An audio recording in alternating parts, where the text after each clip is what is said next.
motive, shade motive, shade motive, shade motive. Recognize Heckler house, Heckler house. Oh, oh, oh, oh, oh, oh, oh, oh.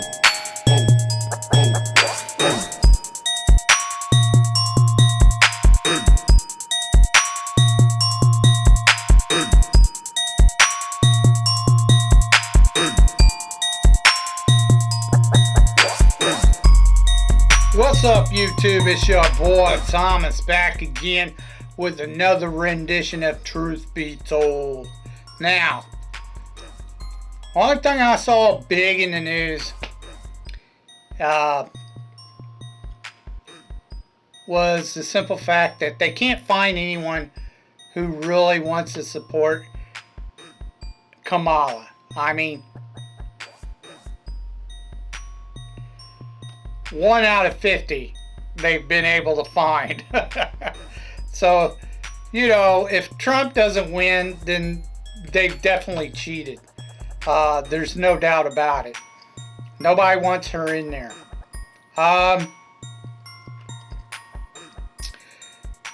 They went on and on about that interview she had with the Fox guy. I can't remember, Brett or Brad or whatever his name is.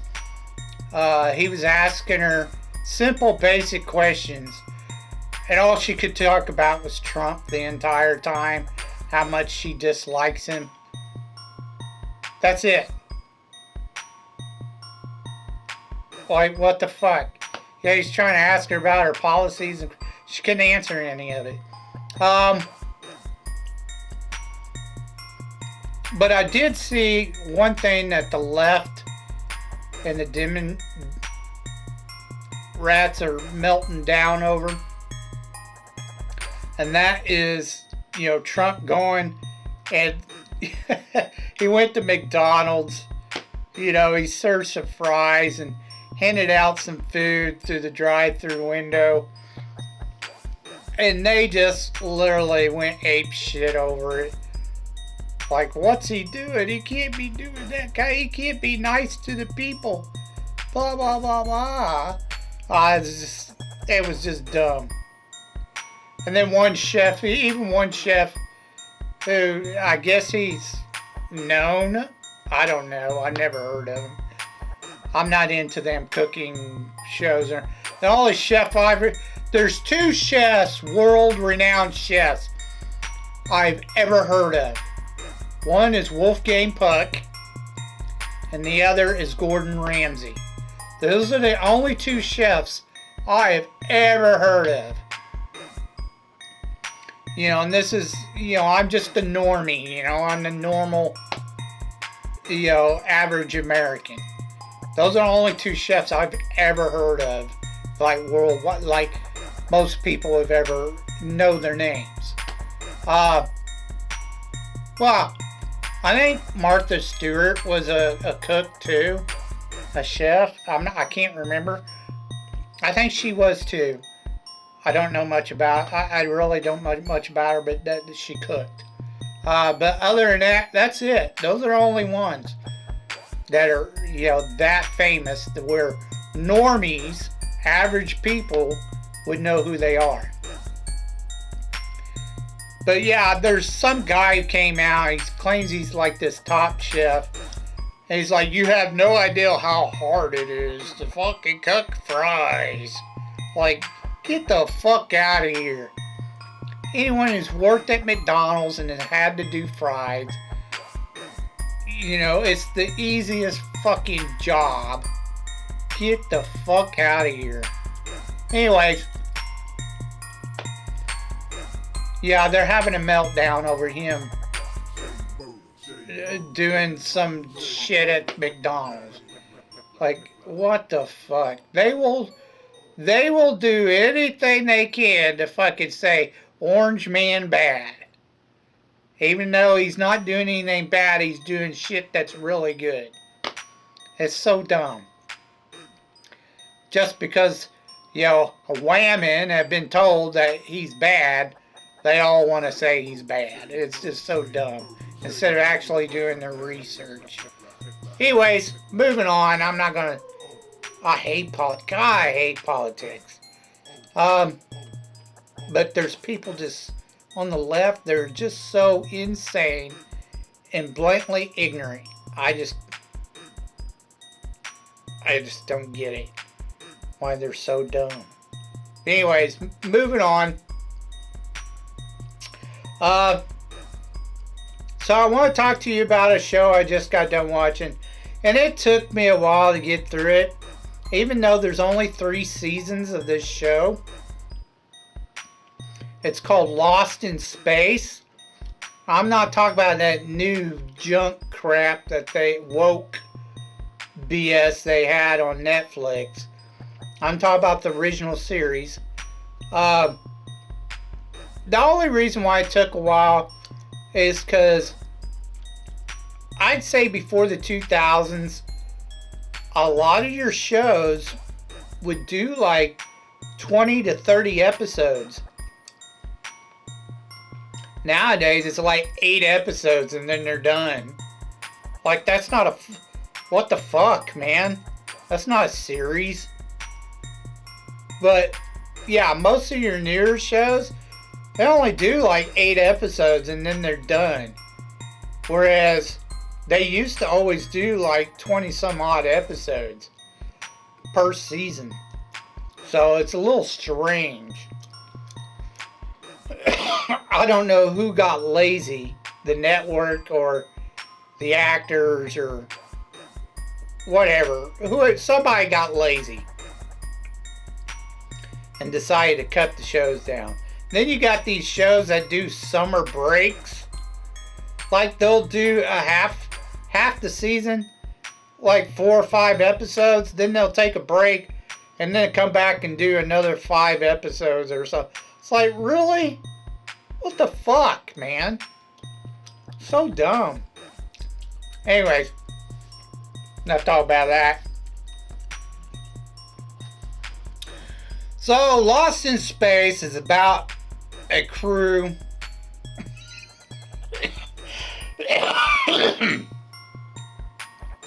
It's about a family crew who is supposed to go to Alpha Centauri. But along the way, they have some mishaps and they don't make it. They crash land on a planet. And they have no clue or idea what this where this planet is or what it is or the name of it or anything like that. You have the main family, which is, you know, John Robinson. I can't think of her name right off the top of my head, even though I just watched that series. Miss Robinson, and then you have Judy, Penny, and Will. Those are the Robinsons. Then you have the robot. Then you have Dr. Zachary Smith, which in the very first episode, he stows on board because they took off too early. He was trying to sabotage the ship. He was working for somebody who wanted to sabotage the ship or the trip or whatever. But it backfired on him, and he had to reverse whatever he had done. He messed with the robot or something and screwed it up, and he had to fix it. So now he's lost in space with him. Now throughout the series, he's constantly demanding that they go back to Earth. Like he's trying everything he can to force them to go back to Earth. Oh, there's one other. There's Major West or Don West. He's the pilot. Anyways, like I said, he's the main antagonist. He's constantly trying to get them to go back to Earth. He's doing all kinds of shit. And he causes most of the problems. Like the entire series. It's always him. Something to do that he's done something and it's fucked shit up. And then they have to fix it.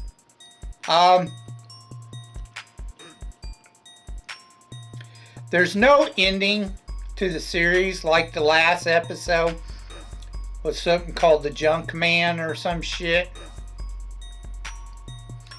So they never did get a proper ending to the show. The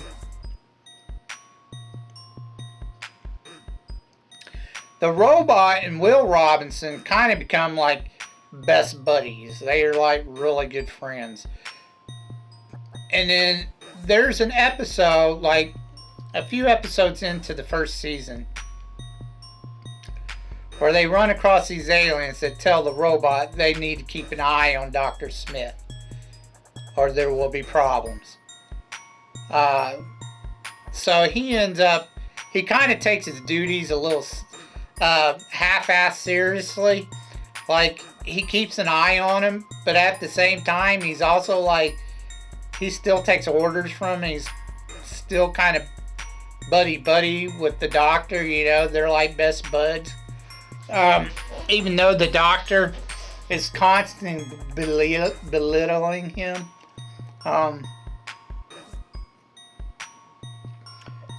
But yeah, the robot almost, throughout the series, the robot almost becomes kind of sentient. Like, he starts thinking for himself and shit like that. And like I said, Will and him grow a real strong attachment. Just as him and the doctor kind of does as well.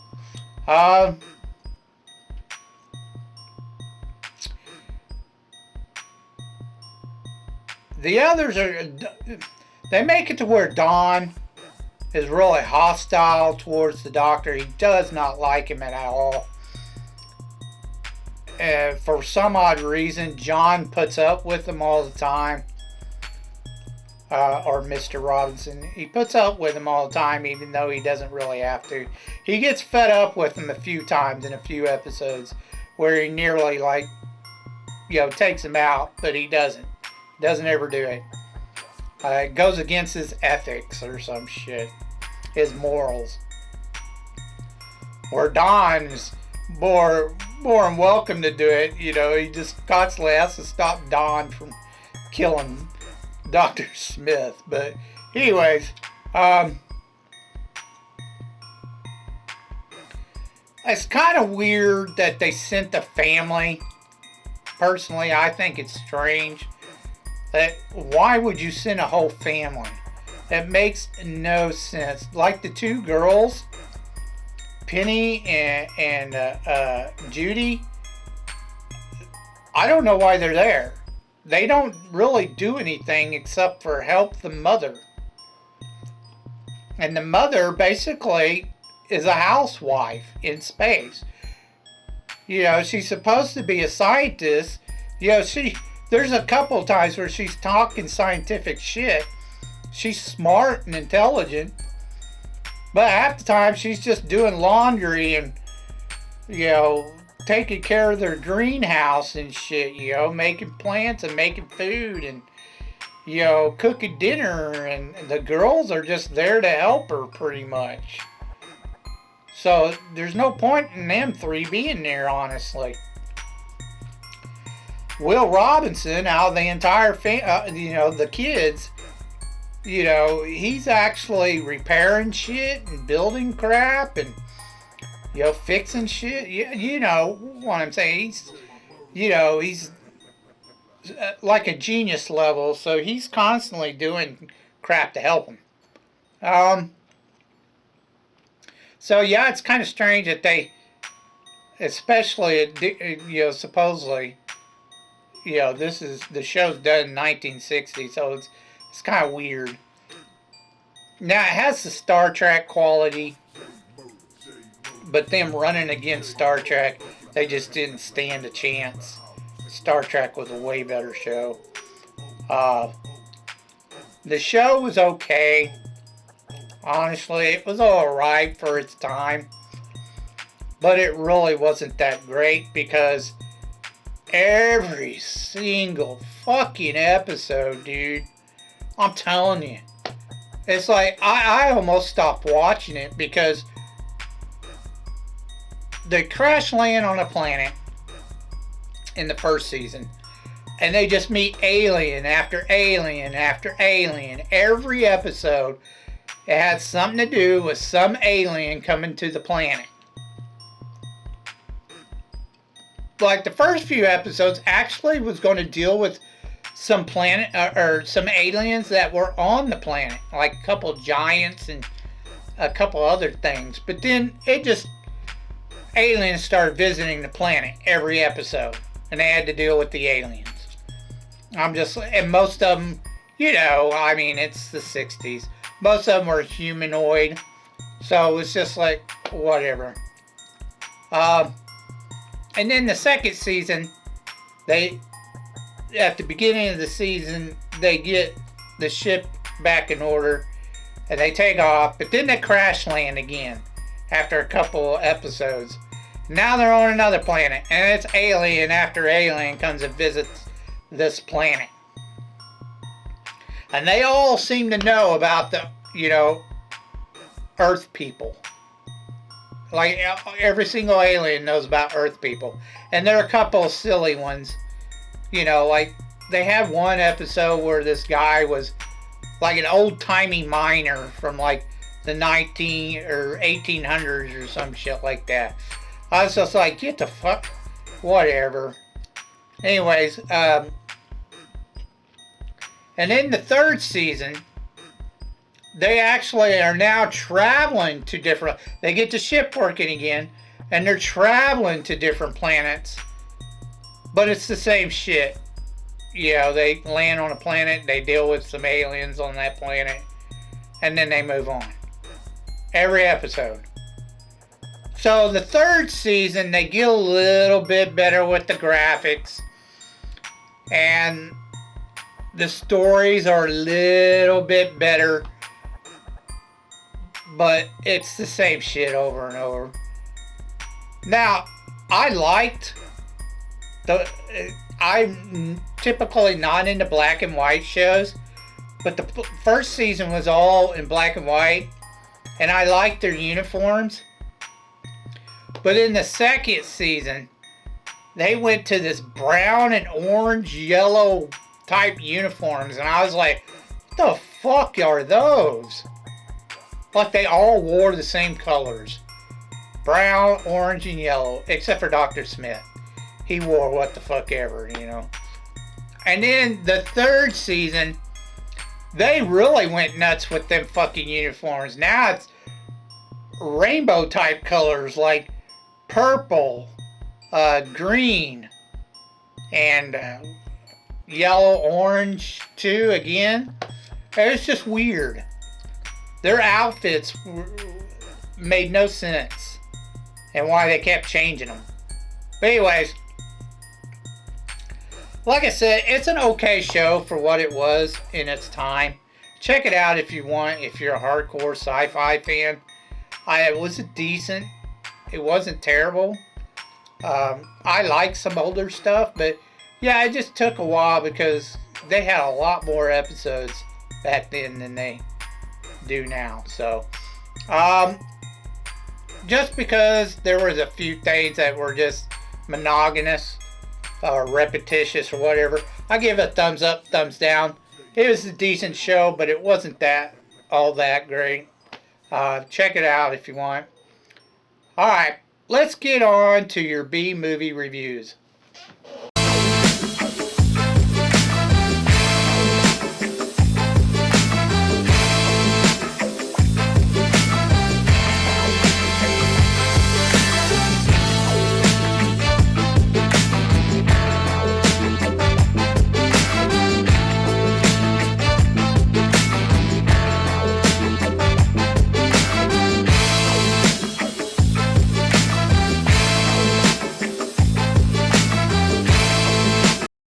Alright, movie holics, moving on to your B-movie reviews. This month is Halloween month.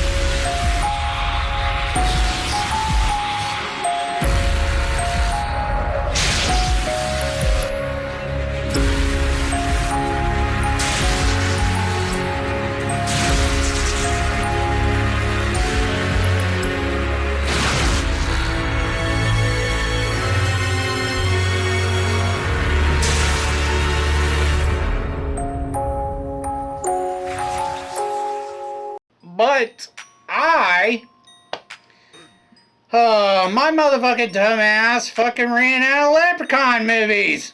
Oh shit! What are we gonna do? No more Leprechaun movies! I mean, there might be some obscure ones about a leprechaun that's hard, but they don't associate themselves with, the movies with Warwick Davis as Leprechaun. So I had to go with something else. Let's see.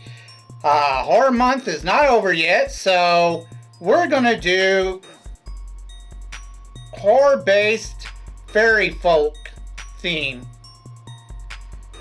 So I found a couple of movies that were based on fairy folk, but they were horror.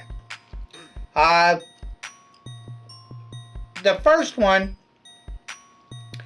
was actually done by the same guy who did the Leprechaun movies. And it's very similar, but they didn't do any sequels. And there's a reason why. Paramount owns half the rights, or at least a portion, to this particular movie. And they have flat out refused letting this guy do more of these movies. They even went in recently, he said, just this past year, and tried to get Paramount on board with doing a sequel. The sequel said flat out no. They have no interest in doing a sequel. Even though they left the movie off to do sequels. And that name of that movie is called Rumpelstiltskin. The main actor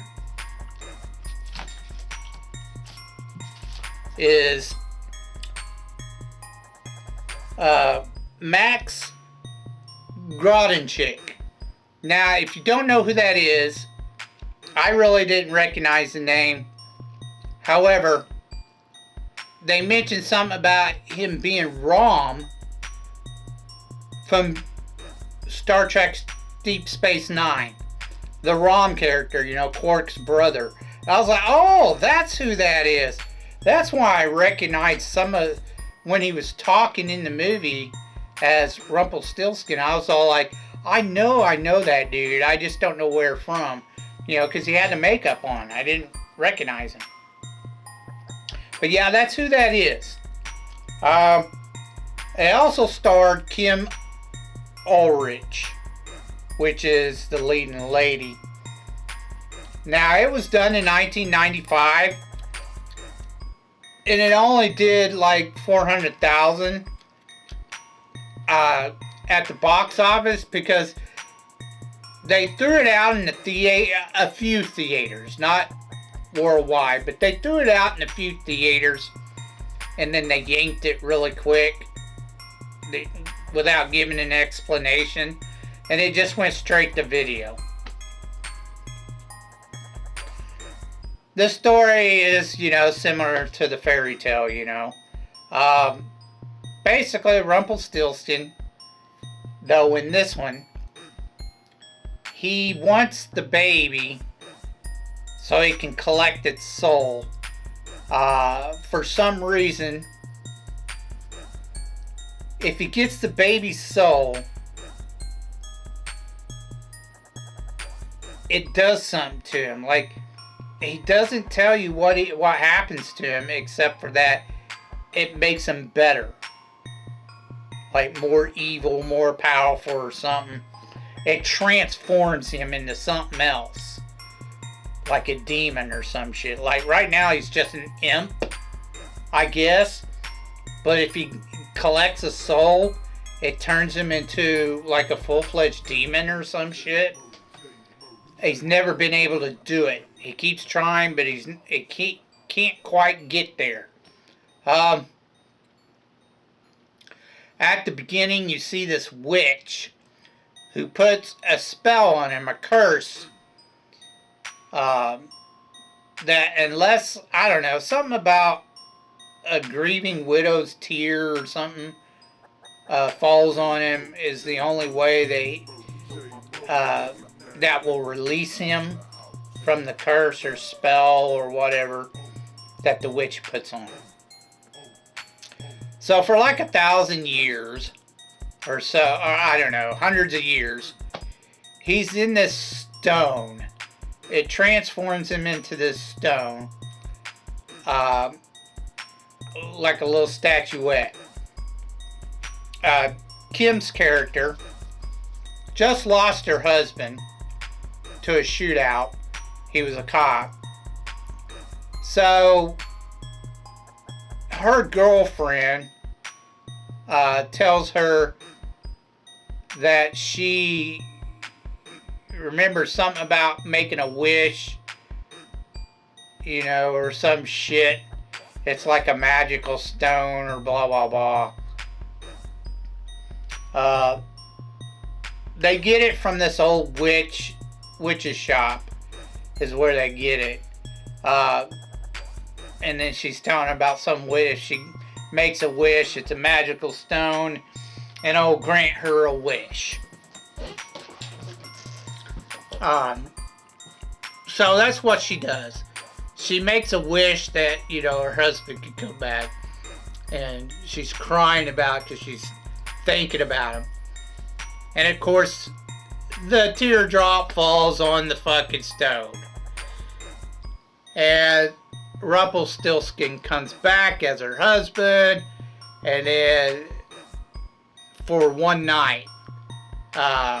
So instead of she's not really making love to her husband. She's making love to Rumpelstiltskin, which is kind of unnerving. But Rumpelstiltskin in the morning, he turns back to his old self and he says, I granted your wish, now I'll be taking the baby.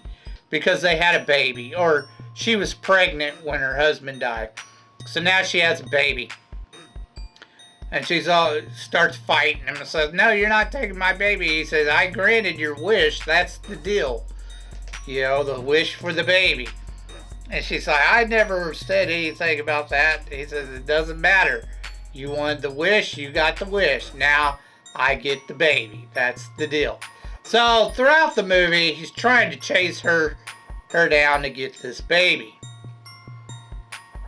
Now, there's a segment at the beginning where why they would have it turn on to this particular TV show where this he's been this real jerk off to all these women. Like he's bashing them and making fun of them. Why she's watching it at the beginning makes no sense. But anyways, later on down the road, she runs into this guy. And he helps her out. And then at the end of the movie, Rumpelstiltskin, they have to say this, they burn him up and then they say this ritual, which is basically his name 3 times. And it turns it back into the fucking stone. Like they could have done that at any fucking point in time in the movie. Just say his name 3 times, turn it back into stone. But they never do. And they had to bring out the witch to fucking tell them that shit. I'm like, get the fuck out of here. They never do use the straw thing. They claim, the witch tells her, straw is his enemy. Use the straw against him. He has to weave it if he comes across straw, if you give him straw. But they never do use that. The other is, she says, set him on fire and say the ritual. So that's what she does. Sets him on fire, says the ritual, and then he turns back into the stone. And then the guy tosses the stone into some pond at the end of the movie. And then you see a couple girls find the stone like a few years later and decide to keep it.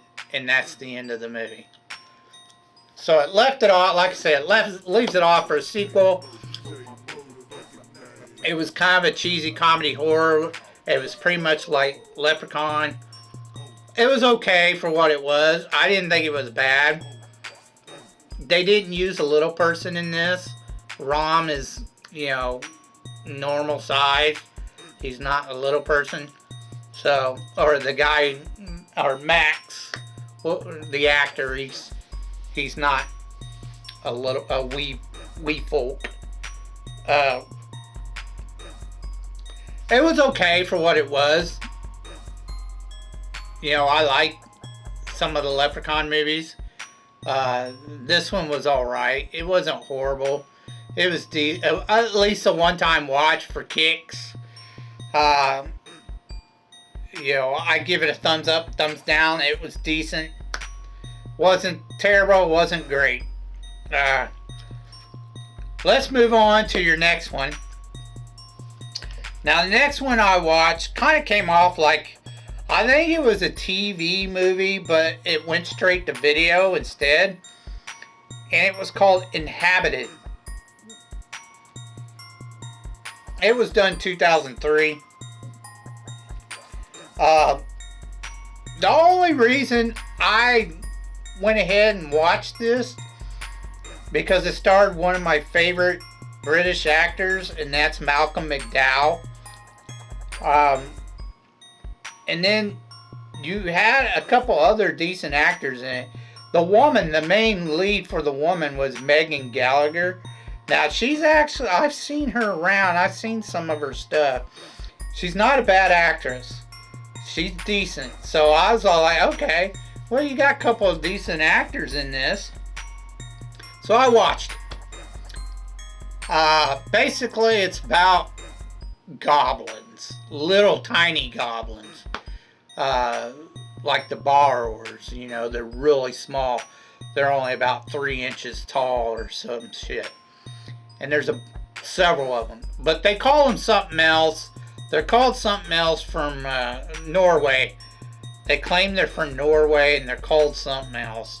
But they're fairy folk.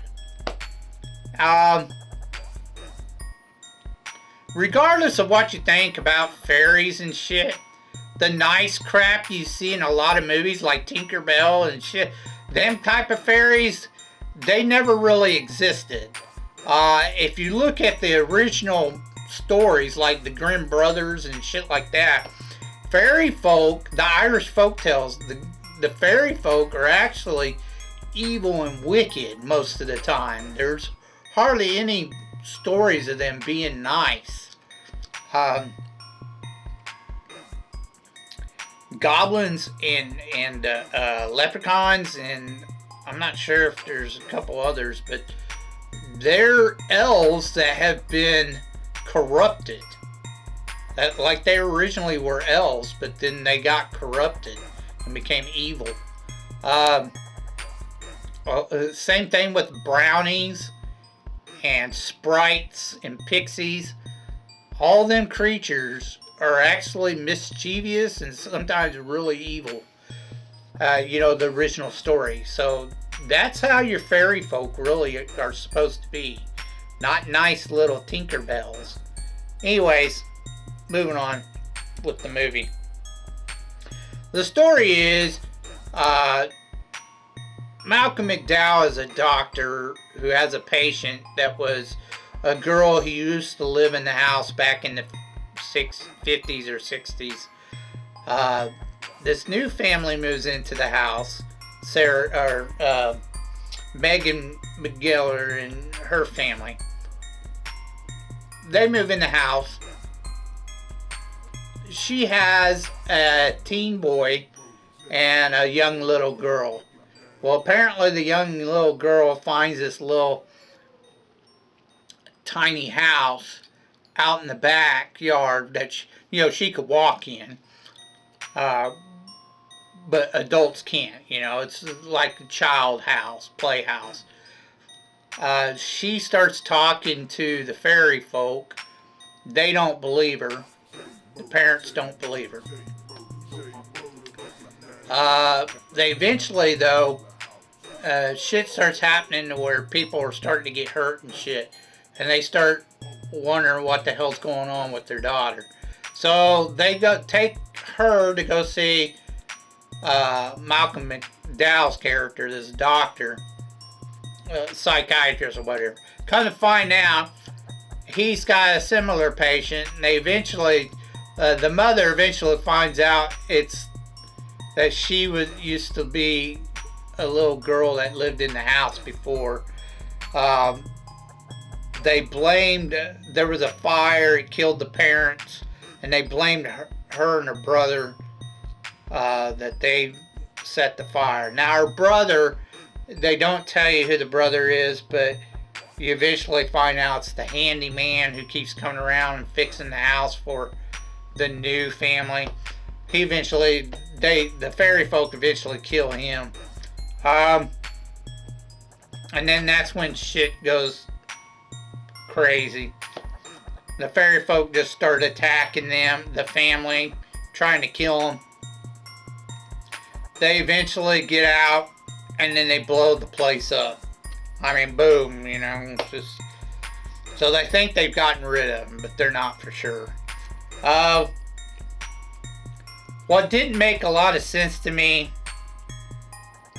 a couple of things. You never hear the kids call, whether he was a stepdad or a dad, you never hear them call him dad. Like, I don't remember ever throughout the entire movie them calling him dad.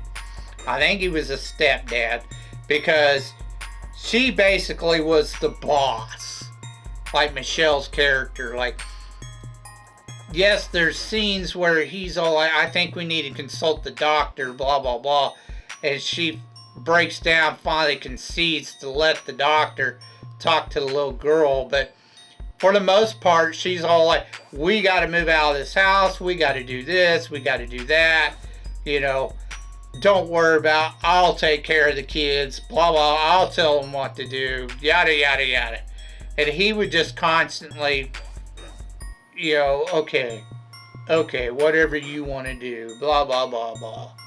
It's like, whatever, dude. Grab some fucking balls and tell her the way the shit's going to go down. It's just ridiculous. But yeah, and then the other thing that really drove me nuts is that at the very, very end of this movie, they have the good doctor as a mental patient. And I'm like, what the fuck? That makes no sense. Because he threatens them. He's like, I'm going to come back with the police. You know, blah, blah, blah. Because they wouldn't give him his patient back. Which, not the little girl, but the girl, you know, that's been staying at the hospital since the 50s or 60s. You know, that's his patient. They wouldn't give her back to him. So he's all like, you know, she's under my care. I'm her guardian. I'm going to get the police. Now, if that was the case, he would have gotten her. Like, there's nothing that family could have done. But they said no, blah, blah, blah. Go get your court order, blah, blah. But for him to be in the mental hospital at the very end as a patient made entirely no sense. Yeah, so him at the very end, you know, Malcolm McDowell's character as the doctor being a mental patient made no sense. But, whatever. The movie was okay to watch. It wasn't horrible. It wasn't bad. I give it thumbs up, thumbs down. It was okay for a one-time watch, but it wasn't really all that spectacular, to be honest. It was more like a TV-made movie. Check it out if you want, if you're a hardcore horror fan. It's okay. You know, the acting wasn't horrible in it or anything like that, so it's worth a one-time watch, I guess. Okay, so that's all I have for you this week. If you have any thoughts about what I talked about earlier in the video, please leave your thoughts in the comment section down below. I'd love to hear from you. I don't hear from anybody hardly, once in a great while I'll get a comment, but I usually don't get very many comments. I do have a link to my secondary channel in the About section if you want to go check it out, see what it's about. If you could think of any B-rated, underrated movies, obscure movies that you think I may never ever have seen or heard of, please leave your suggestions down in the comment section down below. I'll get to reviewing them as soon as I can. So until then, I told you you'd be told the truth, and you just been told.